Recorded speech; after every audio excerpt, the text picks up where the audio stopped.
Welcome to the deep dive. Have you ever stopped to think about how the English language actually constructs your reality? I mean, we use it every single day, right? Yeah, but I'm not just talking about the words you choose when you order a coffee or, write an email. I mean how the seemingly invisible foundational rules of grammar actually dictate your literal perception of time, Right. your memory of past events, and even your fundamental state of existence. We take language completely for granted, but beneath the surface of the words you are hearing right now lies this incredibly intricate architecture. It really is an architecture. And that architecture completely shapes how we experience the world around us. It's the ultimate invisible matrix. We swim in it constantly, but we rarely examine the water we're swimming in. When you start to actually look at the structural beams of English, you realize it's not just a communication tool, it is a psychological framework. That is the perfect way to frame our mission for today. We're going to examine the water. I love that. And to do that, I've brought in a stack of sources that, honestly, they look a bit disjointed at first glance. They really do. We have some standard ESL grammar guides and transcripts from some incredibly popular YouTube English lessons. Maybe practical stuff. Exactly. But then we dive into a wonderfully dense academic paper from All Out Publications on the linguistics of temporality and how adult immigrants acquire a second language. A bit of a pivot. Huge pivot. Yeah. And after that, we shift gears entirely into this insightful essay from the SIT Digital Collections on metaphorizing grammar, literally turning sentence structures into solar systems and hamburgers. Which is brilliant, by the way. It is. And we round it all out with a piece on peace education at the Carolina Friends School. Which is a remarkable collection of texts to synthesize. You have the incredibly practical physical mechanics of pronunciation on one end of the spectrum and high-level mindfulness and philosophy on the other. But when you layer them on top of each other, a very clear narrative emerges about what it means to be in the world and how much cognitive and emotional work it takes to communicate that being to another person. Okay, let's unpack this, starting from the very physical foundation of language, because before we can even touch the complex architecture of time and space, we have to talk about the literal biological mechanics of the sounds we make. The mouthfeel. The mouthfeel, exactly. Wow. The IELTS basic source in our stack starts us off with a classic pronunciation pitfall, the sheep versus shift dilemma. Ah, yes. The infamous long E versus the short I. Right. In the phonetic alphabet, we're talking about the contrast between the long I sound and the short I sound. To a native speaker, this is so deeply ingrained that it feels like a minor, almost irrelevant distinction. Like we don't even think about it. Never. But for anyone trying to learn the language, it is an absolute minefield. I was reading through the source material, and it provides this fantastic, slightly absurd anecdote to illustrate just how catastrophic these tiny shifts in sound can be. The terrible employee story. Yes. It paints a picture of a guy named Luke. Luke is a terrible employee, but he hides it well. The text says he often waits until his boss leaves the company to steal some famous and expensive tea. Right. It mentions his team covers for him, but if the boss finds out, he'll be furious because the stolen goods are not cheap. So many long E sounds in there. Exactly. The whole point of the paragraph is to practice that long sound. Employee, leaves, steal, tea, team, cheap. But imagine the absolute disaster if an English learner is trying to recount this story and accidentally uses the short sound for the word tea. Oh, no. It completely derails the sentence. Or imagine if they use a short I for leaves or steal. Right. Suddenly, the boss isn't departing the building. The boss lives there. He lives at the company. And the employee isn't taking something that isn't his. He's doing something entirely different. The physical mouth movements required to differentiate these two sounds are incredibly specific, and they're just not natural if you didn't grow up making them. Walk me through the actual physical difference, because when I say sheep and ship, I'm just making the noise. I'm not thinking about my face. That's the luxury of being a native speaker. But think about what your muscles are doing. Okay. When you make the long sound, as in sheep, eat, or cheek, your mouth is stretched wide. It's almost like a forced smile. Let me try. Eat! Yeah. Your tongue is incredibly tense and it's pushed high up against the roof of your mouth. The sound is elongated. You hold it for a fraction of a second longer. Okay, yeah. My cheeks are literally pulling back when I do it. Now make the short sound, as in ship, it, or chick. Notice what happens to your jaw. Oh. It drops slightly, doesn't it? Yeah, it does. Your lips completely relax, the tension in your cheeks vanishes, and the sound becomes clipped. It's short and percussive. Wow. So eat becomes it. Sleep Whoa. becomes slip. Cheek becomes chick. If I complain about the heat in a room, but I drop my jaw and relax my lips, suddenly I'm telling someone I took a hit. Exact. It's entirely about muscle tension in the face. Establishing that physical baseline is crucial because it proves that language isn't just an abstract thought, it's a physical act. And as we move from the physical sounds into the actual grammar of being, we see that these tiny, nuanced differences carry massive structural weight. Which brings us to the foundational forms of existence in English grammar. The big three. The big three. I'm looking at our ESL guides, and they highlight the basic building blocks. Be, the base form. Been, the past participle, and being the present participle. Right. If a dreamer says, I want to be a pilot, they are focusing on that pure base state of existence. Yeah. But the moment we move past that simple base form, the rules seem to fracture into a million different directions. They morph entirely. Let's isolate been, the past participle. If you read through the transcript from the YouTube English lesson by Ananya, what becomes immediately apparent is that been is a grammatical workhorse. It really is. It is arguably one of the most versatile words in the language. It does not do one single job. It takes on at least 8 distinct roles depending entirely on the context surrounding it. I was absolutely fascinated by this breakdown in the transcript because instead of just listing them out like a dry textbook, I want to try and weave these 8 uses into a single scenario. Let's see if we can spot how the word shifts its identity. Let's do it. Let's say I have a friend named Maya. If I tell you, Maya has been to Japan twice, what is the word been actually doing there? In that sentence, been is functioning as a marker of travel and experience. But we have to make a vital distinction here, one that the source highlights as a primary point of confusion for learners. You used been instead of gone. Oh, right. If you say, Maya has been to Japan, you are telling me she traveled there, she had the experience, and she returned. The journey is a closed loop. Been acts as a round-trip ticket. A round-trip ticket. Yes, if you had said, Maya has gone to Japan, it implies she's still currently there. I love that. Oh. Okay, so Maya has been to Japan. She flew back yesterday.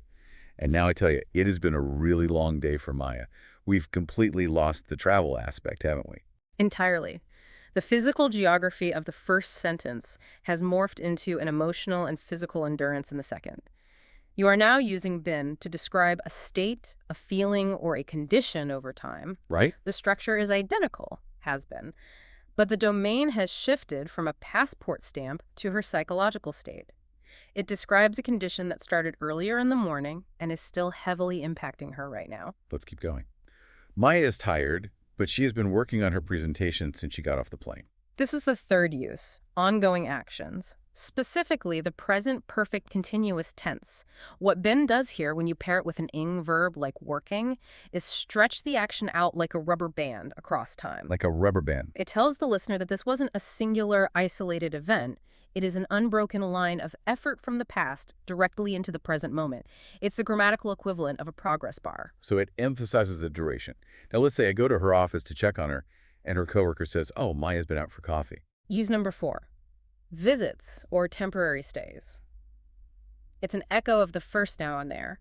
Use the travel to Japan, but scaled down to a micro level. A mini trip. Exactly. She left her desk, went to the cafe, and is expected back shortly. It's a temporary dislocation. Now imagine I'm her manager, and she's late with this presentation. I might sigh and say, I have been telling Maya to finish this all week. Here, Ben takes on the role of expressing repeated actions or habits in the past leading up to now. It's the language of frustration, often. Exactly. You haven't literally been speaking to her without taking a single breath all week. The action itself isn't continuous, but the habit of the action is. Ben bridges those multiple repeated nagging sessions into one overarching behavioral pattern. It's amazing how the tone shifts. From travel to frustration. Okay. Next scenario. Maya finally finishes the presentation, she delivers it, and I tell her, your public speaking has been getting so much better. Use number 6. Tracking changes or developments. Notice how it implies a trajectory. And getting better suggests there was a starting point where it was worse, an ongoing process of improvement, and an implied continuation into the future. It maps the delta, the actual measurement of change. Then, at the celebration dinner, a colleague from another department walks up and asks Maya, what have you been doing lately? Use number 7. Establishing recent context regarding work or activities. It's the universal language of catching up. It completely ignores everything Maya did 5 years ago and focuses the listener's attention strictly on the immediate past that holds relevance to the present conversation. And finally, the ultimate shift. The dinner is over, the bill arrives, and the boss says, "Don't worry, the expenses have been paid." Oh, the passive voice. Maya didn't pay them. The boss didn't say he paid them. The eighth use. And this is a profound philosophical shift in the grammar. In every other example we discussed, Maya has been, I have been, you have been. There was an active human agent doing the experiencing or the acting. Right, a person doing a thing. But here, the focus is entirely on the object receiving the action, the expenses. Din allows us to construct a reality where actions magically happen to things, completely untethered from the person responsible. It is a brilliant linguistic tool for deflecting blame or focusing purely on the end result. What's fascinating here is how flexible a single past participle can be, morphing from describing physical travel to measuring emotional states and passive events. From physically flying to Tokyo to expressing sheer exhaustion to describing a corporate credit card transaction, Ben is doing an astonishing amount of heavy lifting. It demands an incredible amount of mental agility from both the speaker and the listener. And this agility brings us nicely to a massive psychological divide in how English treats verbs. We've just explored how Ben stretches and bends across time, but we also have to confront verbs that absolutely refuse to move at all. The rigid ones. Yes, let's transition into that. We're moving from the flexibility of Ben to the rigid rules of state verbs versus action verbs. I was watching the English Language Club YouTube video from our stack, and it lays out this great divide. I honestly had my mind blown a little bit because this is a rule I follow every single day subconsciously, but I've never actually articulated it. Most native speakers haven't. On one side, we have action verbs, physical, active things, running, writing, laughing, eating. On the other side, we have state verbs or stative verbs, knowing, owning, loving, hating, smelling. The underlying logic here is conceptually beautiful. State verbs relate to a state of being, a deeply held feeling, or an emotion. English grammar treats these states as if they are permanent features of reality. Or, at the very least, they are treated as conditions that are out of the subject's direct conscious control to simply toggle on and off at will. Because they are categorized as permanent states rather than active, temporary processes, they fundamentally reject the continuous tenses. They refuse to take an ing. Wait, let me make sure I have this straight. The source gives examples of sentences that sound jarring to a native ear, even if the vocabulary is elementary. For instance, I would never say, "I am knowing the answer." I just say, "I know the answer." Exactly. Or, "He is owning a beautiful house." He just owns it. Coffee is smelling fantastic. It just smells fantastic. Consider why they sound so jarring. The continuous tense, adding that hing carries a very specific implication. It implies a temporary action that is currently in progress right now, but will inevitably end. Okay, that makes sense. But think about the concept of knowledge. When you know an answer, you don't anticipate actively forgetting it in 5 minutes. Hopefully not. Right. When you own a house, even if you plan to sell it decades from now, you treat the legal ownership as a stable, permanent status in the present. The inherent meaning of the continuous tense is simply incompatible with the conceptual reality of the verb. It's a clash of linguistic physics. You are trying to force a permanent state into a temporary disposable box. But hold on. I'm thinking about my own daily conversations, and I feel like I break this rule constantly. Do you? What if I'm trying a new dish at a restaurant? I might take a bite and say, "I am tasting notes of garlic and basil." Taste is a sensory word, a state verb. Am I using broken English? Not at all, because English thrives on context, and context is king. The source points out that many verbs can cross the great divide depending entirely on how you deploy them. Let's look at your restaurant example. Okay.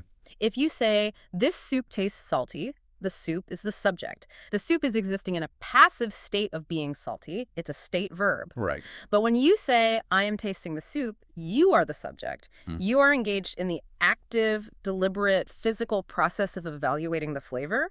You've transformed a passive state into an active procedure. Ah, I see. The source uses the verb think in a similar way. If someone asks me my opinion on a movie, I say, "I think it was great." That's my state of mind. It's a state verb. But if I'm sitting at my desk staring into space and someone asks what I'm doing, I say, "I am thinking about the weather." Now it's an action verb. It's a process I'm actively engaged in. Exactly. The sensory verbs look, smell, taste, feel oscillate between these two worlds constantly. The dog looks sad is a state of being. Look at that dog as an active command. The grammar shifts not based on the word itself, but on whether the word is describing a static reality or an active engagement with that reality. Which brings us to what the expert in the video calls idiomatic rebellion. I love that phrase. Because if you understand the rule, you can deliberately shatter it for stylistic effect.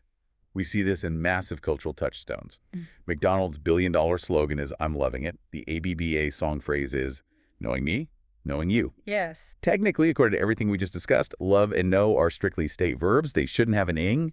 So why does McDonald's pay millions of dollars to print a grammatical error on every French fry box in the world? They do it for the emotional emphasis. When you take a state verb, something supposedly permanent, static, and out of your control, and you forcefully shove it into the temporary, continuous, inging tense, you are signaling a heightened, almost overwhelming engagement with that state in the present moment. So it makes it urgent. Precisely. Saying, "I love this hamburger" sounds like a general, enduring fact of your biography. You loved it yesterday, you love it today, you will love it tomorrow. It's almost boring. A biographical fact. But saying "I'm loving this hamburger" implies that in this specific, fleeting moment, the act of consuming this food is an active, intense process that is commanding your absolute full attention. It transforms a boring biographical fact into an urgent, present-tense thrill. It is a deliberate, calculated grammatical error used entirely to convey passion. It's grammar as emotion. You are ripping a permanent state out of its foundation and making it desperately urgent. Knowing me, knowing you, it's not just a stagnant fact of two people being acquainted. It frames the relationship as an active, ongoing, real-time negotiation. That is brilliant. It is brilliant, but it comes with a massive warning label for language learners. You have to understand the foundational rule to break it effectively. If you break it accidentally, you just sound awkward, like you don't know how to conjugate verbs.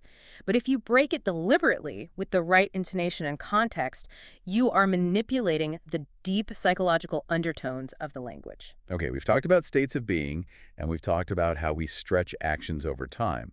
Now we're going to dive into the truly heavy stuff. Here we go. We are moving away from the YouTube lessons and wading into the dense academic linguistics from the LOT Publications paper on temporality. I was reading this paper, and it looks less like a grammar guide and more like a mathematical formula for reality. It introduces how linguists actually map out time. Here's where it gets really interesting. It really does. This brings us to the theoretical framework of Wolfgang Klein's basic time structure. When we are taught grammar in grade school, we are handed a very simplistic model: past, present, and future. Right, the timeline on the chalkboard. But linguists recognize that human communication is vastly more complex than a simple timeline. Klein argues that we don't just point to a spot on a clock. We frame time using 3 distinct parameters, or time spans. Wait, hold on. I'm looking at this paper, and it's full of acronyms. TT, SIT, TU. It reads like an algebra textbook. Can you break this down for me without the jargon? Let's strip away the algebra. The first parameter is TU, which stands for the time of utterance. Think of this as the absolute present moment. It is the exact second that you open your mouth and the sound waves leave your vocal cords. It is the here and now. The moment I'm speaking. Exactly. The second parameter is SIT, the time of situation. This is the actual time that the event you were talking about occurred in physical reality. When did the car crash happen? When did the rain fall? That's SIT. Okay, so TU is me talking right now, and SIT is the actual event in history. That seems straightforward enough. What's the third one? The third one is the trickiest, but it's the most important. It's TT, the topic time. This is the specific window of time that you, the speaker, have chosen to talk about. It's not necessarily when the event happened, and it's not when you were speaking. It's the frame of reference you are forcing the listener to look at. I'm struggling to see the difference between the time I'm talking about and the time the event actually happened. Can we get a real-world example? The authors of the academic paper use a brilliant metaphor to clarify this: the scene of the crime video camera. Imagine you are a witness to a theft. Your perspective, the specific window of time you are choosing to describe to the police, your topic time, is the lens of a video camera. You control where the camera is pointed and when it starts recording. Okay, I have the camera on my shoulder. I walk into a room. Let's say you walk into the room and you tell the police she was taking the purse. Linguistically, you are using the imperfective aspect. What does that mean in terms of our parameters? It means your topic time, the moment your camera started rolling, is completely swallowed up inside the time of situation, the act of the theft. So I'm inside the event. Yes. You walked in while a crime was already in progress. Your camera captures the middle of the action. You have no idea when she started reaching for the purse, and you didn't see her finish putting it in her pocket. The action is unbounded. You are forcing the police to experience the ongoing process of the crime with you. Oh, wow. So my grammar puts the listener inside the event. But what if I walk into the room 5 seconds later? If you walk in 5 seconds later, you tell the police she had taken the purse. You are now using the perfect aspect. The event, the time of situation is completely finished. The theft is over. But your camera, your topic time, is pointing at the aftermath. Linguists call this shooting the post state. The camera is focused on the empty table where the purse used to be, or the purse sitting in the thief's hand. I'm not reporting the action anymore. I'm reporting the consequences of the action. That is the crucial takeaway. We don't just mechanically report chronological events to one another. We frame them. We choose where to plant the camera. Do we place it inside the action, making the listener feel the heat and movement of the ongoing process? Or do we place it after the action, forcing the listener to deal with the inevitable results? That choice is what linguists call aspect. Tense is just whether the event is past or present. Aspect is how you frame the event within that time. And this framing is the entire essence of the present perfect tense. It brings me to one of the most charming sources in our stack, the English Grammar Tales YouTube video. The host, Clara, explains the present perfect, which is when we use have or has plus a past participle, by telling the story of Emma and her traveling backpack. A remarkably effective pedagogical tool for a very abstract concept. Clara says Emma has owned this backpack for 5 years. It has traveled to mountains, and it has been dragged across beaches. It has seen sunrises. It has carried heavy textbooks and wet clothes. It has been through London rainstorms and Spanish heat waves. She has climbed mountains with it, and she has slept under the studs in Australia with it right next to her. And what is the most important element of that entire narrative? It's what Claire deliberately leaves out. She never once tells us when Emma went to London. She doesn't give us the year she slept under the stars in Australia. In Wolfgang Klein's terms, the time of situation, the exact date on the calendar, is rendered completely irrelevant. Because the focus isn't the calendar. The focus is the experience and its physical result in the present moment. The backpack has collected dozens of stickers. It has gotten dirty, it has a tear on the side. The past actions are tethered directly to the present state of the object. The camera isn't filming the Australian trip from 3 years ago.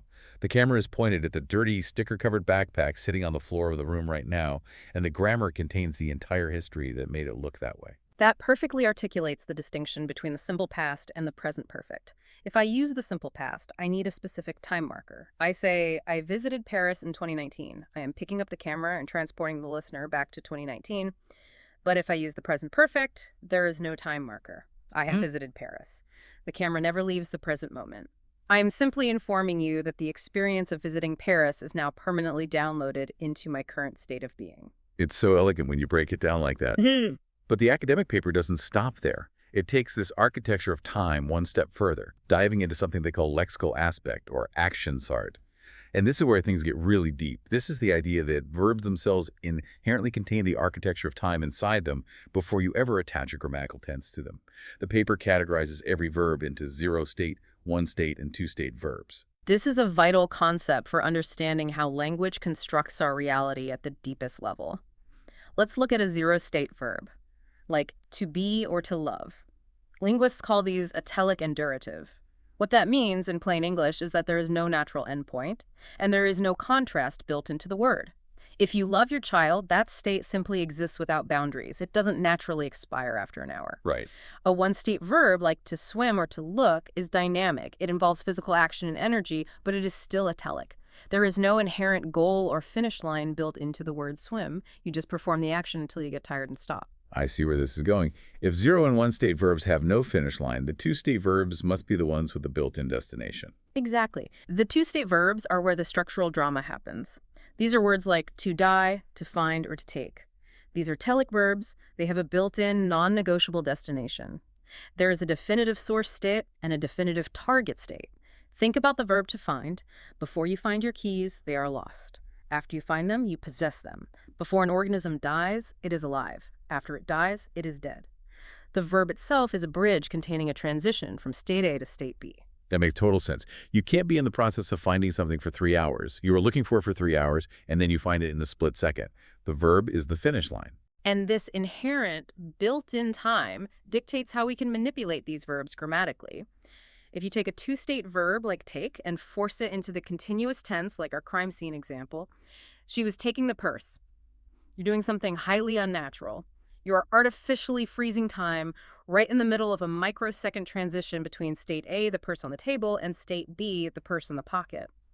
It requires a massive amount of complex cognitive mapping from both the speaker and the listener to suspend that action in midair. Which honestly makes me wonder, how on earth do people learn to do this? If you are an adult trying to learn English or Dutch or French, and you haven't been taught the rules for tense, aspect, topic times, or two-state verbs, how do you communicate anything beyond pointing and grunting? It's a huge challenge. That brings us to the next section of the LIT publications paper, the lexical stage, or how we actually learn time.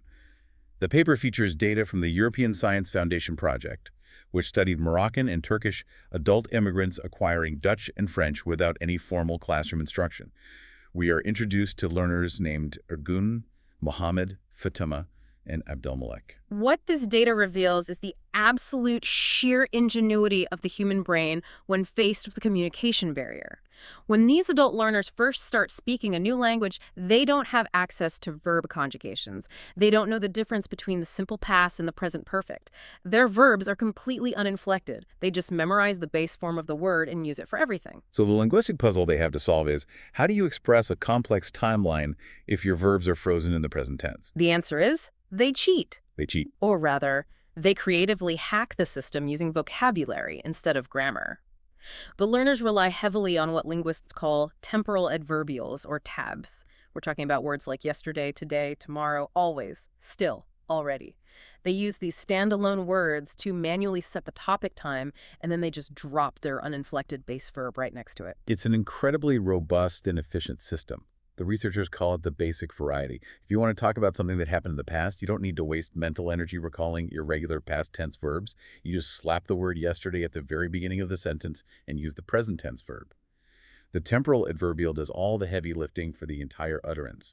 The source gives a fascinating example in Dutch. Imagine a secretary confirming when a specific article was sent out.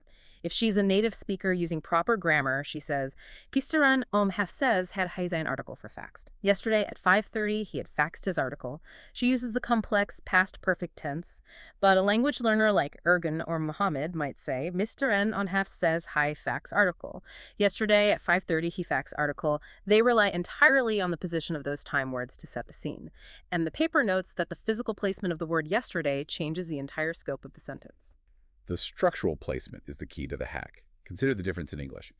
If you say, on Monday, I work from 2 to 5, placing on Monday at the very front of the sentence establishes it as the overarching topic time. It's usually in contrast to other days. You're answering the specific question, what are your hours on Monday as opposed to Tuesday? Exactly. But if you say, I work on Monday from 2 to 5, you are just stating a general fact about your schedule, answering the broader question, when do you work? Adult learners master this placement strategy to construct highly nuanced temporal realities long before they learn how to conjugate a single verb. Where I think it gets really creative is how they wield the words always and still. The French equivalents are toujours and encore, and the Dutch are altijd and nog. Because they don't have a spectual grammar, they can't use the continuous een to show that an action is ongoing. They use these adverbs like magic wands to stretch and mold the meaning of a sentence. They do. The researchers break down how a single word, like always, can be manipulated to express two completely different linguistic concepts, habituality and iterativity. Big words. Yeah. If a learner says, always I awake at 8 o'clock, placing always at the front in the topic component, they are linking one specific situation to many, many topic times. This expresses a habit. Every single day, without fail, this happens. But if they move the word to the end and say, yesterday I had accidents, always meaning again and again throughout the day, they are linking multiple situations to one single topic time. That's iterativity. They are hacking the timeline. Yes. And they use still to indicate the prolongation of a topic time. If a learner says he's still asleep instead of he is sleeping, they are effectively substituting the adverb still for the complex continuous aspect. They are signaling to the listener that the action was expected to end, but is stubbornly prolonging itself into the current moment. What this proves is that the cognitive concepts of time habit, repetition, duration, boundaries exist in the adult mind completely independent of the grammatical rules of the target language. The Moroccan and Turkish learners have the mental architecture for time perfectly mapped out in their heads. They're simply using lexical building blocks, basic vocabulary, to construct the house because nobody has handed them the grammatical cement yet. constructing a house is the perfect transition because our next source is all about architecture and imagery. We're moving to the SIT Digital Collections essay on visual learning in the English classroom.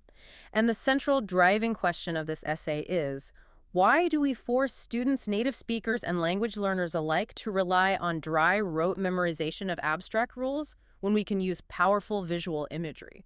It's a very sharp critique of traditional language arts pedagogy. The author points out a glaring discrepancy in how we teach. Science and math teachers use metaphors constantly.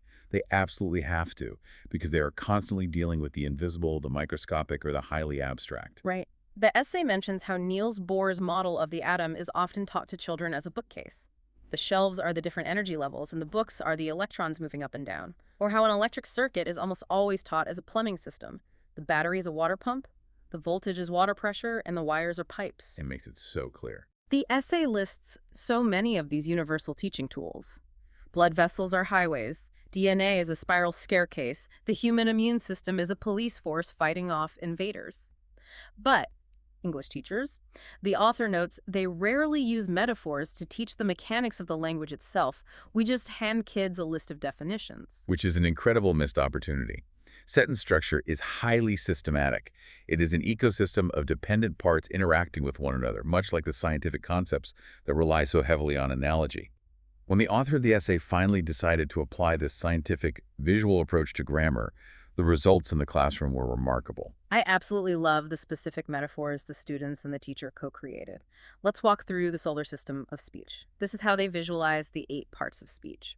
In this metaphor, the sun is the verb. Okay, the sun is the verb. It is the blinding center of the system. It is active, it revolves, and everything else in the sentence is caught in its gravitational pull. That is a brilliant recentering of how we view language. Yeah. Often we teach children that the noun is the most important part of a sentence because it's usually the subject. We focus on the thing. But dynamically, the verb is the engine. It's the sun, providing the requisite energy for the action to even occur. Then you have the planets. The planets represent the nouns. They are the physical matter, the solid objects affected by the sun's energy orbiting around the verb's action. I see it. The moon represents the adjective. Just as a physical moon determines the tides and changes its shape in the night sky, an adjective changes the shape, the shade, and the perception of the noun planet it orbits. And we can't forget my favorite part of this analogy, Pluto. Yes, poor demoted Pluto. Pluto represents the pronoun. Why? Because it's a substitute. It got demoted from being a full, proper planet. We often just refer to it dismissively as it exists out on the fringes of the system, taking the place of a real noun planet when we don't want to say the full name. It's such a funny, resonant way to personify grammar. They even mapped out the rest of the system. The orbit is the preposition because it determines spatial positioning. The space shuttle is the conjunction connecting different objects in space. And comets are interjections, sudden, fiery, awe-inspiring interruptions flying through the system. Consider what this does cognitively for a student. It gives them a physical, spatial map of an entirely abstract concept. Instead of trying to memorize a dictionary definition of an adjective, which is notoriously slippery, they can visualize it as a moon casting a specific colored light on a planet. It makes the invisible rules of grammar visible, tactile, and memorable. And they apply the exact same methodology to sentence classification, but this time using a metaphor everyone understands. Burgers. Burgers? A simple sentence, which is just one independent clause, is a plain bun. It's simple, it holds together, it functions as food, but it's pretty basic. A compound sentence, which is 2 independent clauses joined by a conjunction, is a bun plus a meat patty.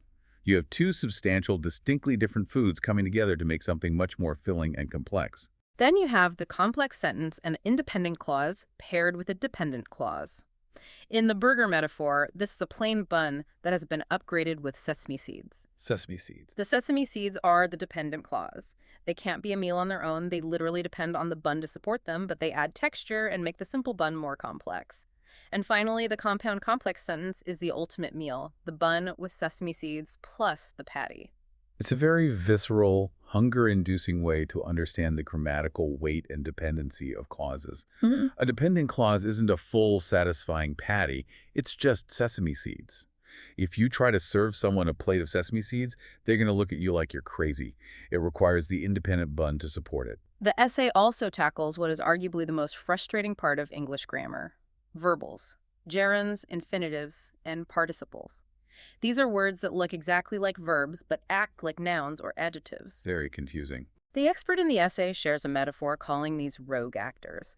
She tells her students a story about how verbals are rogue verbs that got tired of the solar system and ran away to Hollywood. They are attention mongers. Everyone in the sentence knows they are really verbs underneath, but they are playing dress up, pretending to be nouns or adjectives to steal the spotlight. That element of personification is key. It turns a frustrating, illogical grammatical exception into a dramatic, understandable narrative. Students understand the concept of deception. They understand actors playing a role. By framing a gerund like the word running in the sentence, running is fun as a verb wearing a noun costume, the students immediately grasps the dual nature of the word. They can see the verbness underneath the nounness without getting bogged down in terminology. So we've talked about mouth mechanics and muscle tension. We've mapped out the mathematical parameters of Klein's time structure. We've looked at how adult learners hack vocabulary to bypass grammar. And we've turned complex sentences into solar systems and hamburgers. So what does this all mean? This brings us to the final piece of the puzzle, the Carolina Friends School source.